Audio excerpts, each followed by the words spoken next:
Hello and welcome to episode 39 of the Rudy's Bench podcast. My name is Chris Schumerth. Come for Notre Dame sports, stay for people.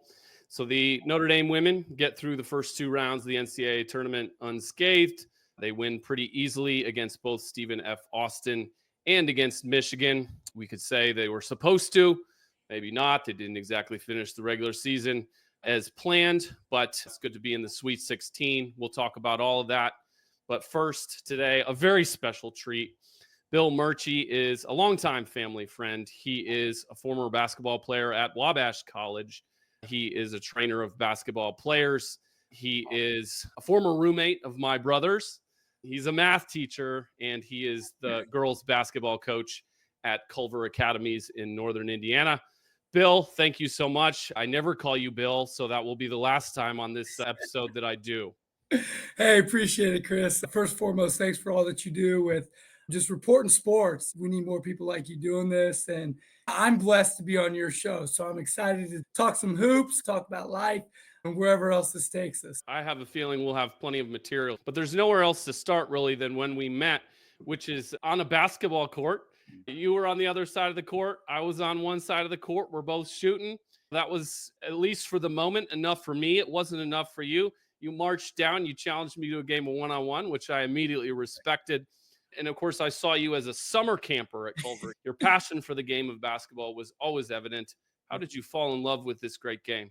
Yeah, first the question is, was that a game we played to 100? Because I remember playing some one-on-one to 100. I was going to get to that. No, the first games we played were not to 100. Okay. Yes, okay. we did cross paths in my hometown, which you now live in. In my 20s, you're a few years younger than I am. That was the time that I remember playing not once to 100, but multiple times. I did not have the stamina for it, and I do remember you giving me several good ass kickings. I'll say this, is it was within those games, not just against you, but just the competitiveness of basketball. Your question was, why do I love this game? And I think the reason everyone loves this game is just because of what it teaches you about life, right? Whether you're coaching grassroots level AAU, young kids, fifth, sixth, seventh graders, or you're coaching high school players, or you're coaching Division I players. I think the passion all comes down to what it teaches you about life. And for me, it came down to this competitiveness. And you know this as well as I do. You just learn through basketball, you don't like to lose. You don't like to lose in the game. You don't like to lose in life. And you have to always be the best version of yourself. So for me, the love of basketball stems from what we were talking about, games to 100, where we're a little tired, we're a little out of shape, maybe throwing some elbows, because you want to compete and be the best version of yourself. I think that's where it all stemmed from. My grassroots story started at Tab Church in downtown Indianapolis when I think my dad asked me if I wanted to play in like kindergarten. I'm sure in my mind I was banging in threes, but I was really bricking some layups at that point. That's where it all started for me.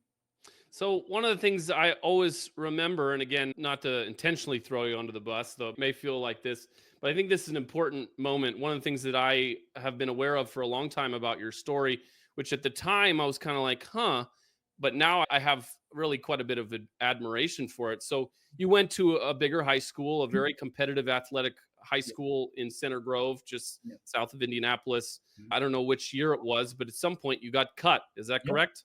Absolutely. I am not one of these guys you hear about, all these people. I could have been the best. My coach didn't like me. No, there's just some reality that Bill Murchie, 5'10". I think I'm a good shooter, but it was tough. It was tough for me to make the team. And I played as an eighth grader. It was probably where I was like the best player I could have been. I was bigger than everybody and I was a little bit better. And then not true. I'm going to interrupt you. And this is one of the other things about your trajectory that I noticed, because when we first played to when we played in our 20s, you were so much better at that point. You had played at Wabash. You were training as a player. Is that fair?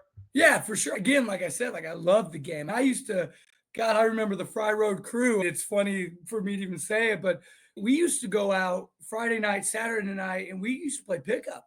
I've been playing competitive hoops since sixth, seventh, eighth grade, whether it was at you. But again, like the reality of it was when I got to high school, like there were just better players and coaches made the right choice. And as a coach myself, when I look at a junior and I look at a sophomore and I say they're about right here, I'm going to go with the sophomore. There's just some reality. I got 2 more years to develop the kid. And that's kind of where I was at. And I got cut my junior year, but I ended up playing some CYO, played for Our Lady Greenwood. Shout out to them. But played there my junior and senior year. And then continue to just get better. I just kept working at my craft. And I remember I was at Wabash College. And the reality of it was that I went to Center Grove, which, I mean, that school speaks for itself with all most people would get cut. Yeah, for real. I went there at Wabash, and no offense, but I could have probably played at those 1A, 2A schools where some of those kids were getting recruited from that were having a pretty good high school career. So I ended up going to Wabash, going to a couple open gyms, and I met with Mac Petty, and he was like, "We love your energy." I always had a pretty good IQ for the game. And he said, "We're going to keep you. I don't know how much you're going to ever play for us, but we want you in the gym. You bring value." That's my story with getting cut and then playing college basketball. Well, I'm sure he would not remember this, but I sat in Mac Petty's office one time and had a meeting with him. Coach Storrow coaches football at Culver. It must have been my senior year. If it wasn't my senior year, it was my junior year, but I think it was my senior year. He took a few students from Culver to the Monon Bell game. Yeah. And let me just tell you, first of all, for all that rhetoric of just be a gentleman, we only have one rule. The Wabash boys are not gentlemen at the Monon Bell game. Let's get that on the record. Agree. But I did have a meeting with Mac Petty that day. Obviously, didn't end up going there. It was very kind of him to take the meeting.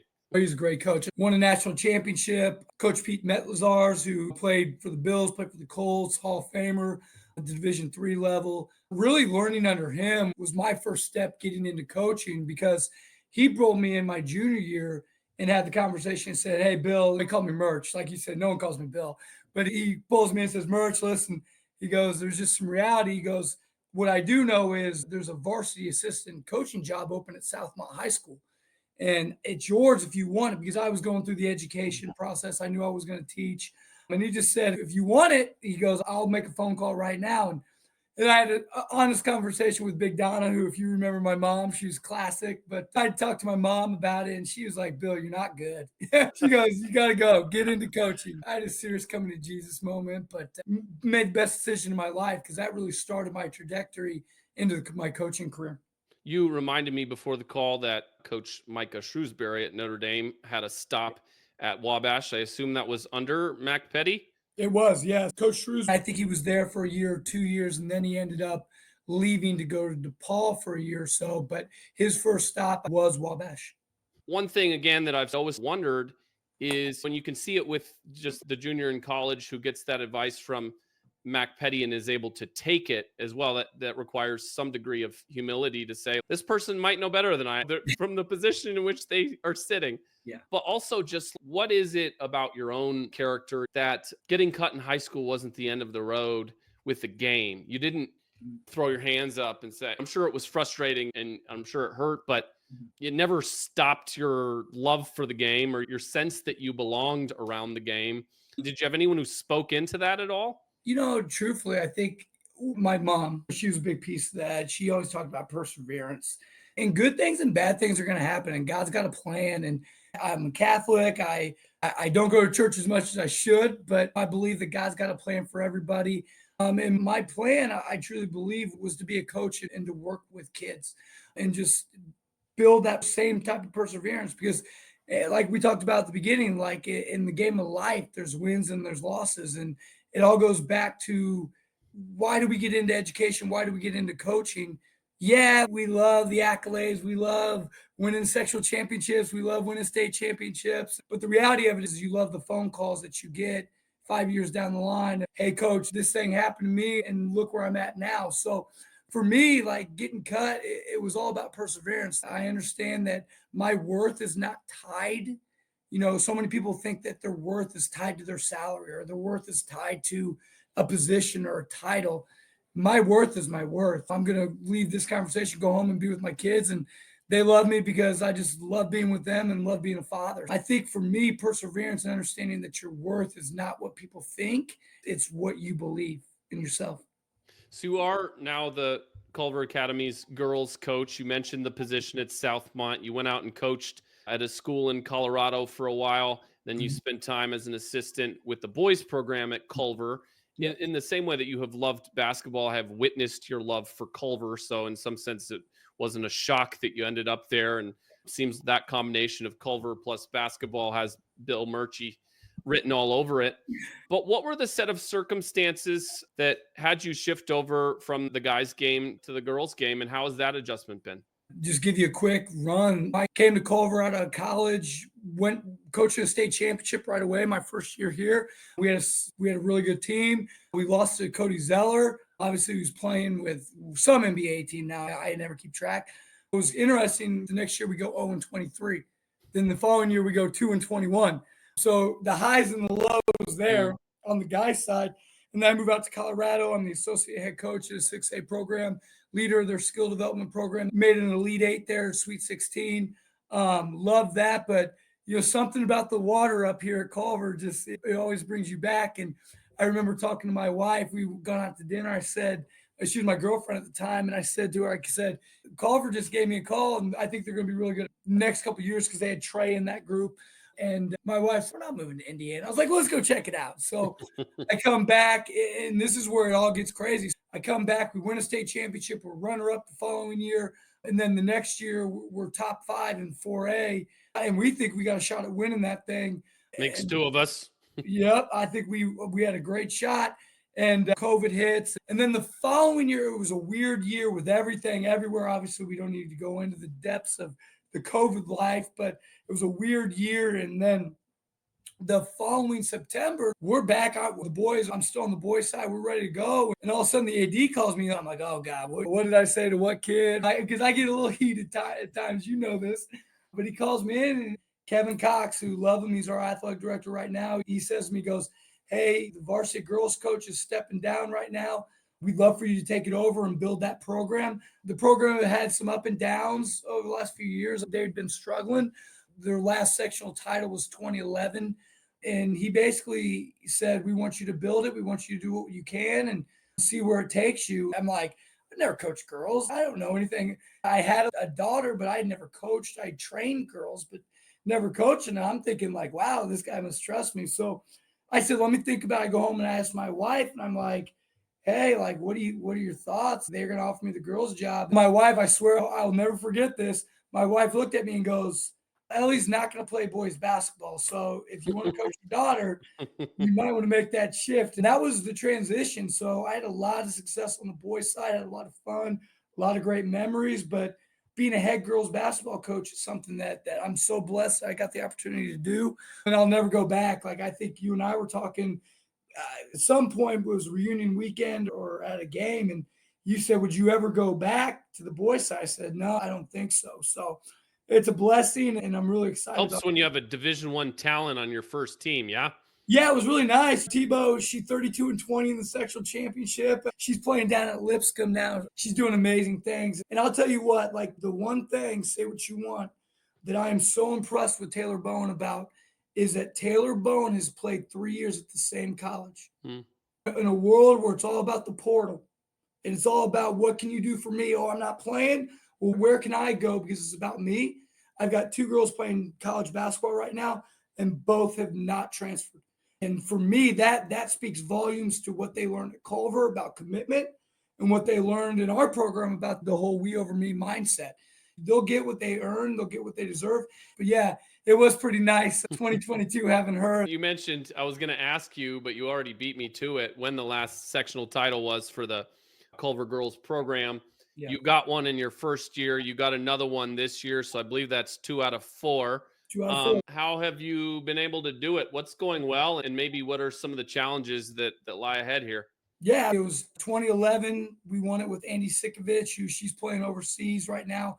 She's a pro. She's making a contract, and she came back and talked to our girls. And then before that was 97 with Tiffany Kaiser, 1,000-point score, all-time, second all-time winningest player in CGA basketball history. Now, I grew up watching. Yes, you did. And I'll tell you what, she had 58 wins in her 4-year career. And I had a senior this year who started every game of her high school career, and she broke it.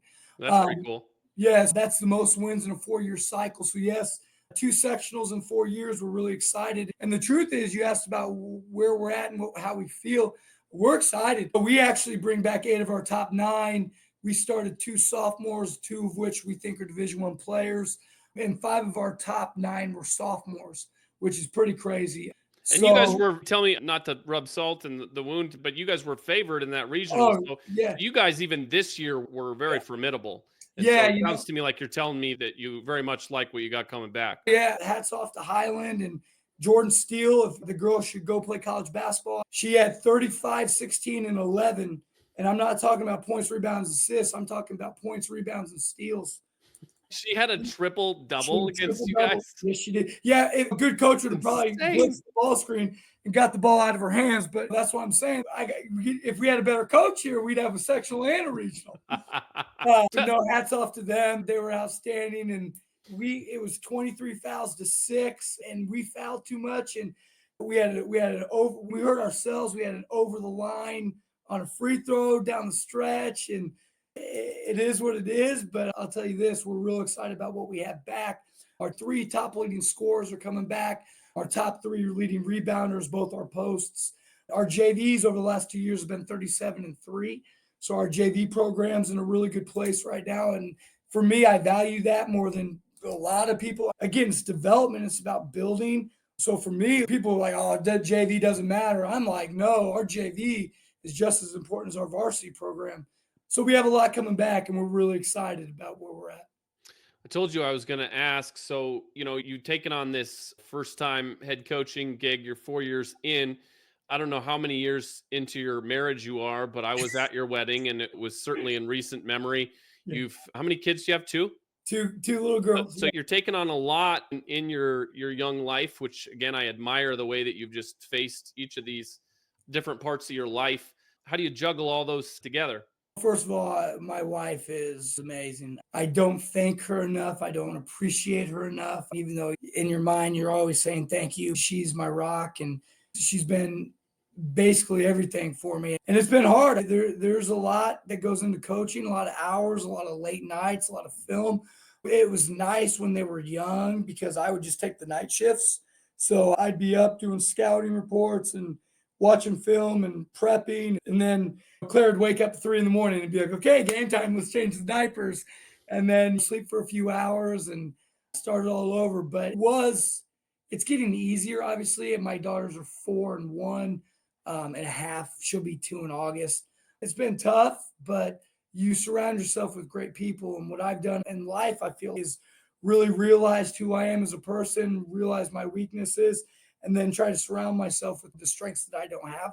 So I look at my coaching staff and holy cow, it's funny that everyone laughs at me. I got more coaches on my bench than I do players at times, but I've got 6 assistants, which is absolutely crazy. Literally, they're scattered throughout the whole bench, but I trust all of them. And, if they come up and they say, hey, we got to do this right now, or hey, I wish one of them would What's your told me. pitch to get 6 assistants at a boarding school where everyone's got too much to do? Like, how does that even happen? It's all about this world's all about relationships, Chris. You know that, man. When you develop relationships with the right people and people trust you, and then I think the second piece of it is the empowerment. Like when you empower, people want to stick around. The head coach is a title. Really, we're a team. Like whether it's my Dobo or whether it's my offense, I got an offensive coordinator, defensive coordinator. You empower people and they want to be a part of it. And then when you have success, more people want to be a part of it. And I think for me, like when I look at how do I have so many assistant coaches, I think it's 2 things. One, I think you develop relationships with people. You make people want to be around because you have a good time, you laugh, you joke, and then you empower them. You give them a voice, you give them strength. And then not that people are power hungry, but people like to feel like they're needed and feel like they have a say. So I think those 2 things are the most important. How did you get on the Notre Dame bandwagon at whatever point in your life you did? I'm not going to lie. I got to thank my Culver connections. So 2006, I walk up to this cabin and I meet this kid named Dan Schumer. Okay. And Dan Schumer quickly became one of my closest friends. Like we talked about earlier, I lived with him for 2 years out But I tell you what, just your family and your passion for Notre Dame. I grew up an IU fan, but I wasn't passionate about it. For me, like meeting of people like the Schumers who were so passionate, and then just following along with it. And it's fun. I was blessed my first year here. I was going to Notre Dame football games. I had the relationship with your family, and we were talking Notre Dame sports. I remember going out and having dinner with close friends, and your sister Mandy was out visiting Colorado, and me and Mandy sitting there talking for 45 minutes about, at that point, it was Demetrius Jackson when he was playing up there. Just through your family, through my We connection. converted you. Yes, yeah. And then the Bowman family is a pretty well-known family down here in Culver. Just through them, Barrick, he went to Notre Dame, and just through those relationships, fell in love with them. And I always tell people, I'm always laughing. I tell my wife, hey, I got a job at Culver. I can get our kids through Culver. You need to go get a job at Notre Dame so we can get our kids through Notre Dame. Yes. So, I always joke about that. But no, it would be a dream if my daughters would ever be able to have an opportunity to go there. One thing, every year, our CGA basketball, we go to a Notre Dame game. It's one of our events that we always do. This year we went and watched Eastern Michigan. Last year we went to North Carolina. Year before, I can't remember. It was a non-ACC game, so it was early in the year. Pretty good program to have, like within spitting distance, to show your team how to play this game and something to shoot for. Yeah, absolutely. My point guard right now she's very good. She's already got an offer from Bradley. She's already got an offer from Howard, so she's a bona fide Division I player. And man, does she play a little bit like Hannah. I'll tell you what, man, she's got a little game to her. And it's funny, like we go up there and like our girls that are real serious about it, they watch, man. I don't know what Sonia scored the other day against Michigan. Yeah, I have her with, let's see here, 24 against Stephen F. Austin. Yeah. And against Michigan, she had 16, but she shot 6 for 12, 3 for 6 from 3. She had 6 rebounds against Michigan. And that's just the norm. She just shows up in a lot of places on a stat sheet. We're going to talk more about the women, but let's talk about the men a little bit here. You've had some experiences apparently where you've come across some of the guys on that roster. Which players have you interacted with in the past, and what do you see in their future? They had a tough year. It was a little bit better than last year. Shrewsbury is going to have an impressive third season, I think. But yeah, what do you know about some of those guys? Yeah, so first of all, it was crazy. So I coached with Indiana Elite right before I transitioned over to the girls. So if you think about that timeline, my last year coaching for Indiana Elite, I've got Marcus Burton on my team. I can't make this up. He was just going into his junior year of high school, and he was on the second team. People don't realize that. Braden Shrewsbury and Logan Himes. So I sat on that first team's bench, and Logan and Braden started on that first team. And then Marcus, so I was the head coach of the second team, and then I helped Mike Fox with the first team. So I sit there and I tell Fox, I'd be like, Marcus is going to go out here and score 30 tomorrow. You see the way Marcus plays, right? So Marcus is elite, but I'll tell you this, I don't know if his style was going to mesh necessarily with Logan and Braden at the high school level. There's not enough balls to go around. So Marcus got to play with me, and we ran one high ball screen just about every play. He made me look like a real good coach when I was coaching there. But I remember. So you weren't surprised by that freshman year he had. I think everyone else in the country was. I'll say this, it is different because his first offer was another low to mid major. And then Notre Dame came in and offered him. And he jumped that offer. So he really didn't have a lot of other offers. It would have been really interesting to see if he would have slow played it a little more, because he was Mr. Basketball, the all-time leading scorer in St. Joe County up there. I mean, he is. But I remember he was a 3-star, if I remember right. Like, he wasn't seen as a can't miss prospect, but boy, did he show up in his freshman year. Obviously, he was hurt for much of his second season, which, if nothing else, hopefully that'll keep him in South Bend, and hopefully we'll get a fully healthy version of him in year 3. Yeah, the reality of it is that it's hard to win, not just high school basketball games. It is hard to win college basketball games. And then when you're talking about the ACC, whew, that's different, night in, night out. So looking at, and I'm going to say, like, they got to let first of all, the transfer portal, these guys got to trust Coach Shrewsbury. Because I'll tell you what, like you look at what he did at Penn State, 14-17 his first year, goes 23-14 his next year. That's without the transfer portal. That was back when the portal was just beginning. Now the portal's crazy. So first year he goes 13-20. This year he goes 15-18. If he brings his core kids back, I truly believe with his coaching, with this roster, if they bring these guys back in year 3, they're gonna be even better. What do you know about Harrelson? Have you seen him play? Oh, he can play. The sad thing, I wish he would have stayed at Fisher's. Now, he went to Lalu, correct? Yes, correct. Okay, Yep. That's what I thought it was. Yeah, he can play. So Fisher's went undefeated and are playing in the state championship without and him. he was their best player.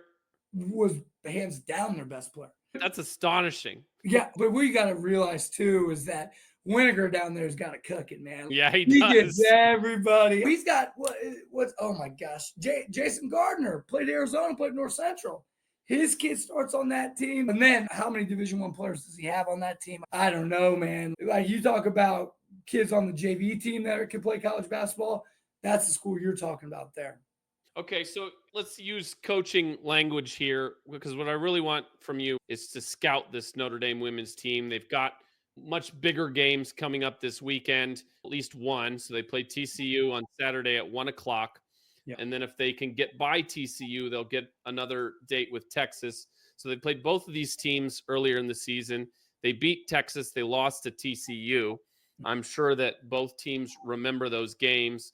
They're going to have to deal with a 6-7 presence against TCU, and their biggest player is a freshman who's been learning all season long, Kate Koval. But yeah, first of all, what is the process of scouting an opponent as a coach? Let's talk generally before we talk specifics. I think the first thing that you got to look at, and for us, is we always look at player personnel. Obviously, you want to take away sets. You want to take away, what you got to understand what they're going to do to you defensively. You got to understand what they're trying to do offensively. But for us, player personnel is so important. When you're looking at TCU, obviously, Van Lith she's the real deal. She's coming off a year to be spoken for after especially what happened last year. But first and foremost, just looking at personnel, looking at where they like to get to, where they like to get players certain spots to get shots up. So at the end of the day, like personnel is going to override everything. Next thing you got to look at then for us is what are they going to do to us defensively, right? If you've got a good idea about personnel, next thing you got to understand is how can we score?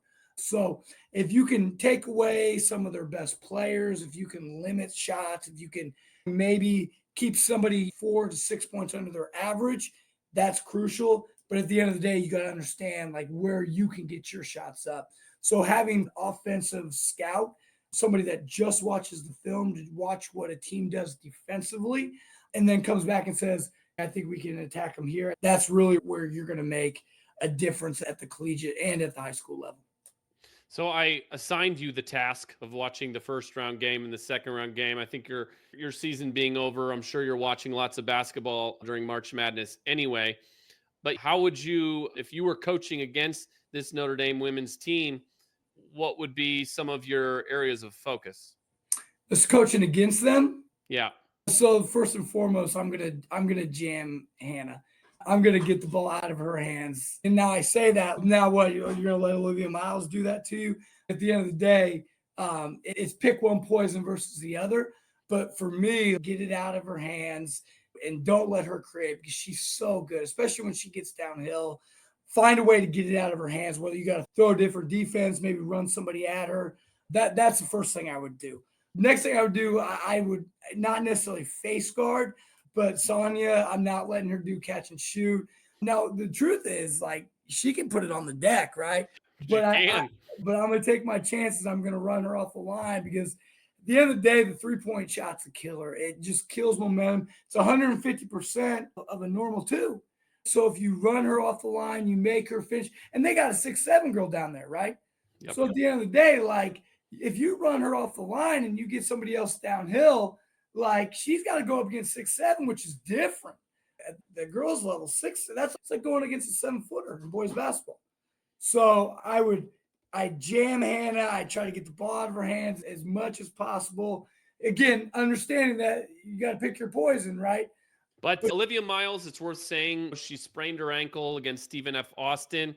She seemed like her minutes were getting managed a little more than usual against Michigan. So it will be interesting. Obviously, she's got several more days of rest here. So hopefully she's in good shape.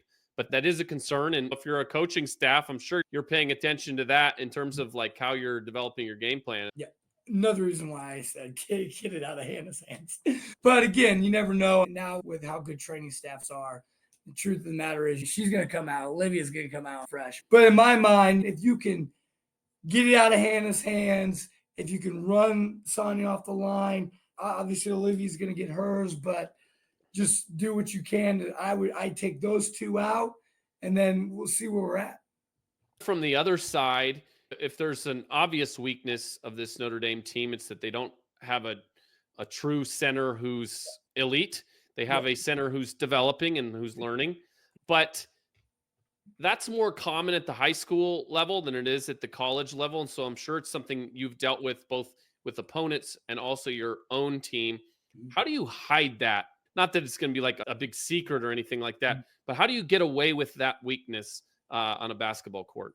Yeah, for sure. So, and this is what I expect Coach Ivy to do is just mix up her defenses a little bit, right? If TCU's coming up, and because they're going to try, obviously everything's going to go through Van Lith, but they're going to try to go inside. They're going to try to attack that, right? So if they're constantly thinking, okay, what defense were we about to go up against? It kind of limits their ability to just be able to come down and set up a block to block or set up diagonals or to get their post player in.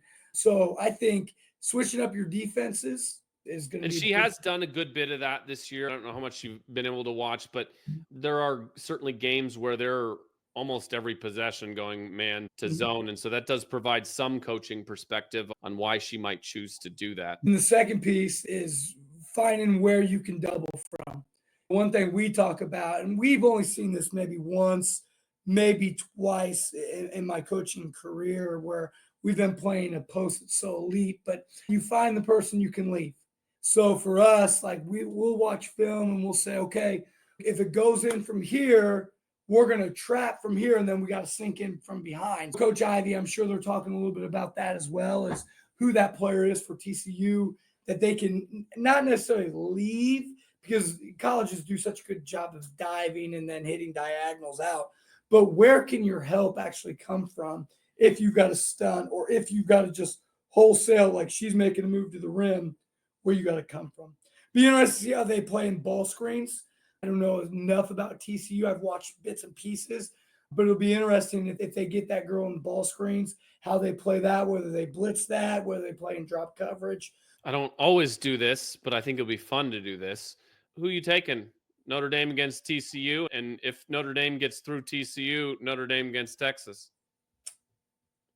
No question they're going to get through TCU. Okay?